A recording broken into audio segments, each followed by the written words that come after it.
प्रभात विद्यार्थियों, आज हम आपके हिंदी पाठ पुस्तक से पाठ 8 फूल और कांटा कविता पढ़ेंगे। बच्चों, इस पाठ में कवि ने बताया है कि हम सभी मनुष्यों में कुछ न कुछ गुण होते हैं और कुछ अवगुण होते हैं। तो इसी प्रकार एक पौधे के बारे में बता रहे हैं कि ऐसे उस पौधे में फूल और कांटे दोनों लगे होते हैं, लेकिन दोनों के ही गुण और अवगुण के बारे में इस कविता में कवि ने हमें बताया है। तो चलिए हम शुरू करते हैं। पहली पंक्ति है जन्म लेते जगह में एक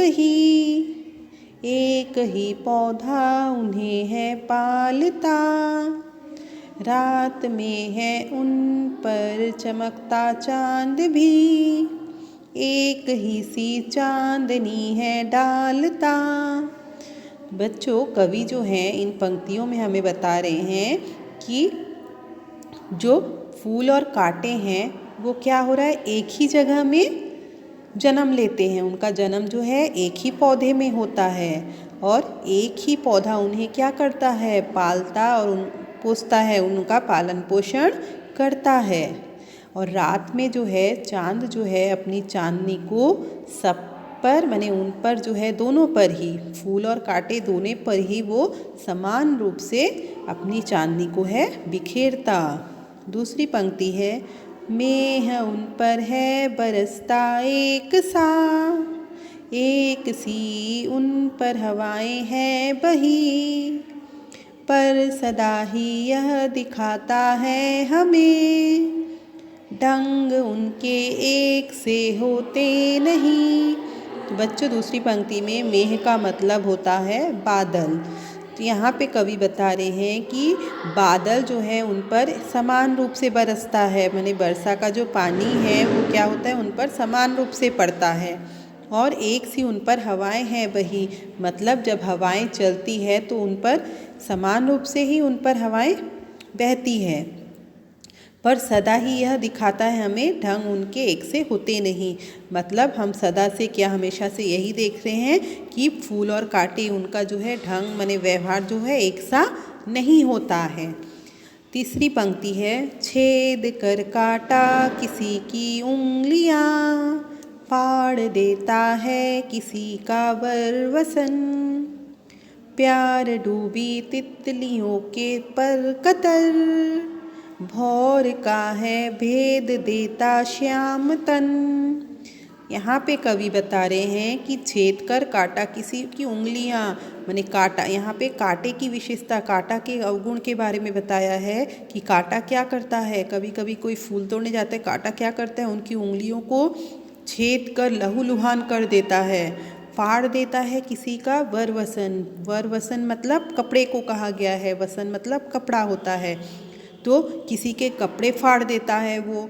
फिर प्यार डूबी तितलियों के पर कतर, जो तितलियां आती हैं पौधे पर फूल पर बैठने के लिए तो उनके पर को जो है कतर देता है ना।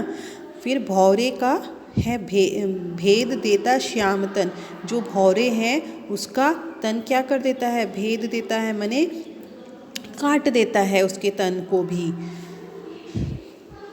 चौथी पंक्ति है, फूल लेकर तितलियों को गोद में, भौर को अपना अनूठा रस पिला, निज सुगंधों और निराले ढंग से, है सदा देता कलीजी का खिला। बच्चों, इन पंक्तियों में कवि ने फूल के गुण के बारे में बताया है कि फूल लेकर तितलियों को गोद में, फूल तितलियाँ क्या करती हैं, फूल के गोद में जाकर बैठती हैं। भौरे को अपना अनूठा रस पिलाता है, भौरा जो है फूल पे जाके क्या करता है, रस लेता है ना, उसी रस से क्या बनता है, शहद बनता है। फिर निज सुगंध और निराले ढंग से है सदा, जो फूल की जो खुशबू होती है वो क्या करती है, हम लोगों को मोहित करती है, आकर्षित करती है ना फूलों की खुशबू। और सदा देती कली जी क्या खिला, हमेशा जो है हम लोगों को आकर्षित करती है और कली का जी जो है हमेशा खिला खिला रहता है खटकता एक सबकी आँख में, दूसरा है सोहता सुरशीश पर, किस तरह कुल की बढ़ाई काम दे, जो किसी में हो बड़प्पन की कसर। तो यहाँ 5वीं पंक्ति में कवि बता रहे हैं कि है खटकता सबकी एक आँख में। जो कांटा है सबकी आँख में क्या होता है, खटकते रहता है ना। और दूसरा मतलब फूल, फूल क्या होता है, शोभता सुर शीश पर। शोभता मतलब शोभा देना, सुर मतलब ईश्वर को कहा गया है। तो फूलों से हम क्या करते हैं, ईश्वर की पूजा करते हैं, ईश्वर के सिर में हम चढ़ाते हैं। तो जो फूल है ईश्वर को जब चढ़ाते हैं तो वो कितना शोभा देता है ना।